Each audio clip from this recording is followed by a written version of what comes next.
ọ̀rọ̀ mi ò pọ̀. Ìgbà tí wọ́n sọ fún mi pé ìjókòó ìyá wáyé,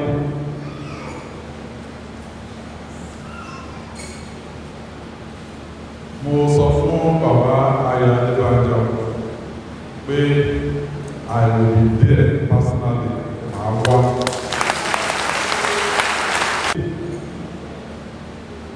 àwọn tó lórúkọ nílẹ̀ Yorùbá ni àwọn tí wọ́n ti rí nǹkan gbé ṣe tí wọ́n lè tọ́ka sí nílẹ̀ Yorùbá ni.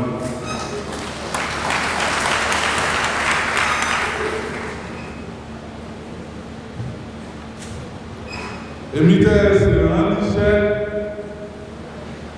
gẹ́gẹ́ bí gómìnà ìpínlẹ̀ Ọ̀yọ́, ọmọ Yorùbá ní ní tọkàntọkàn. But this gathering ó wà important sí mi ni mo ṣe sọ pé màá wá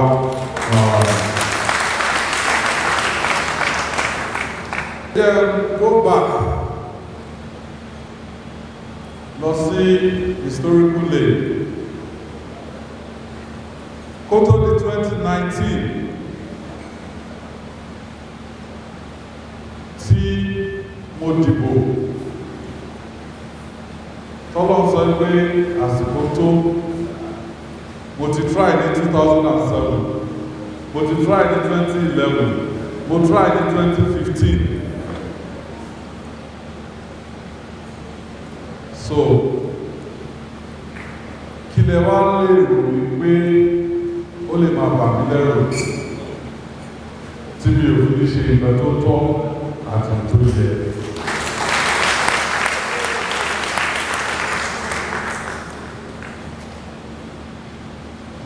So I take bold to say pé I am not encumbered in any way.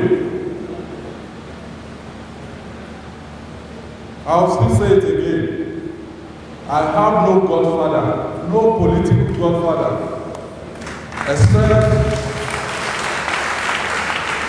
God the Father. So long ló gbé mi dé orí ipò yẹn, mi ò lè bẹ̀rù èèyàn, no matter how powerful ni èèyàn náà lè jẹ́, Ọlọ́run nìkan mo bẹ̀rù. So mo bẹ̀rù ni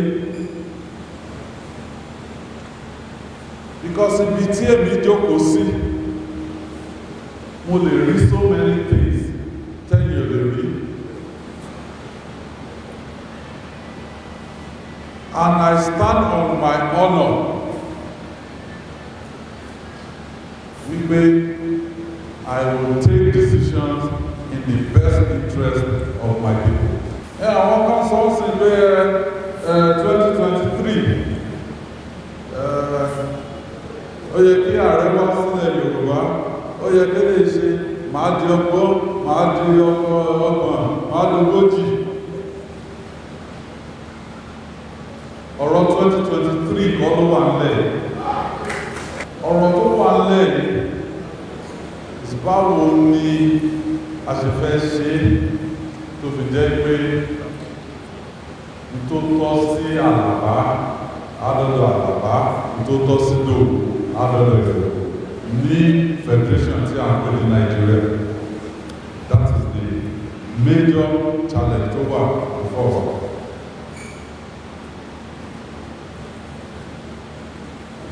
And ibi tí ó bá yẹ jẹ́ pé ó wà needless ká ta ẹ̀jẹ̀ ẹnì kankan sílẹ̀, we shouldn't. Nígbà àwọn bàbá wa sometimes wọ́n sọ pé ọgbọ́n ó ju agbára lọ, ẹ jẹ́ ká fi ọgbọ́n ká fi ṣe ìgbà tó wà lẹ́yìn.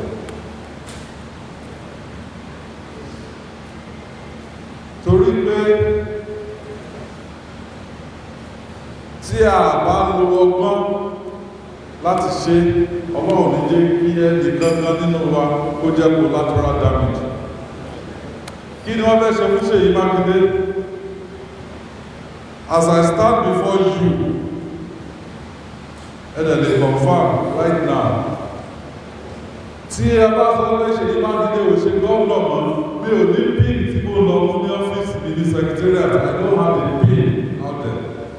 I go there with my bag. I go back to my house with my bag. I made a commitment to the people of Oyo State to serve them.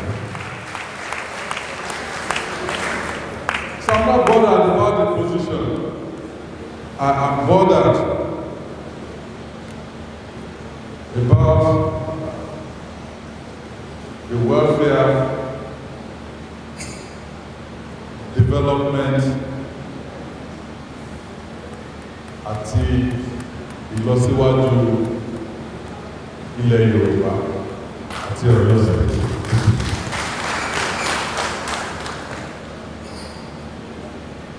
Yes, at the great Àmọ̀tẹ́kùn, we recruited into it.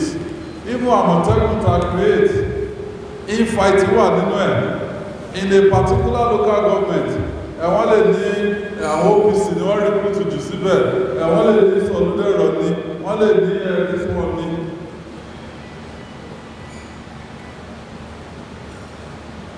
But what we want to achieve is an Oyo State, and by extension, Yorùbá land tí àwọn èèyàn lè sùn kí wọ́n díjú wọn, where people can go about their lawful businesses without let or hindrance. So, in the days to come, àwọn tí ò sí nínú Àmọ̀tẹ́kùn, wọ́n lè jẹ́ OPC ni wọ́n lè jẹ́ Sọ̀lúdẹ̀rọ̀ ni wọ́n lè jẹ́ vigilante ni wọ́n. We will be coming to them to participate in what we call voluntary policing.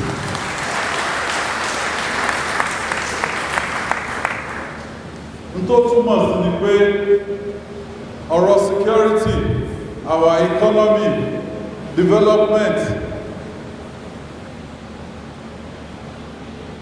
ó ti di iṣẹ́ tí gbogbo wa gbà. Gọ́ọ̀mẹ́ntì nìkan ò lè dá ṣe,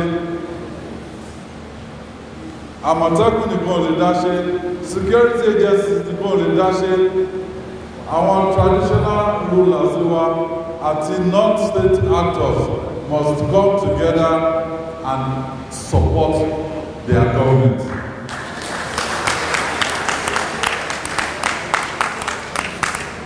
Ẹ̀yin lẹ́ fi ìjọba yìí síbẹ̀ o.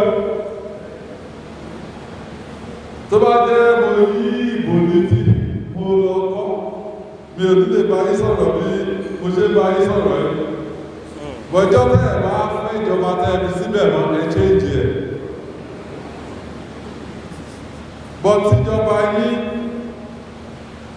tó bá rẹ́dì láti gbọ́ nǹkan tí ẹ fẹ́ sọ, tí wọ́n sì rẹ́dì láti ṣe àtúnṣe níbi tó tọ́ àti tó yẹ, ẹ fún wọn ní support láti ṣe àtúnṣe níbi láti ṣe.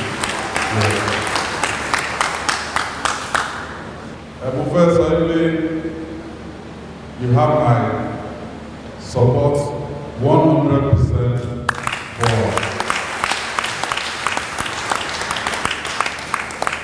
for this dialogue. And communicate tó bá jáde bíi tó bá yẹ kéèmì ṣe gẹ́gẹ́ bí yálà gómìnà Ọ̀yọ́ State ni, ọ̀ tó yẹ kí n ṣe gẹ́gẹ́ bí Ṣèyí Mákindé, ọ̀ tó yẹ kí n ṣe gẹ́gẹ́ bí ọmọ Yorùbá.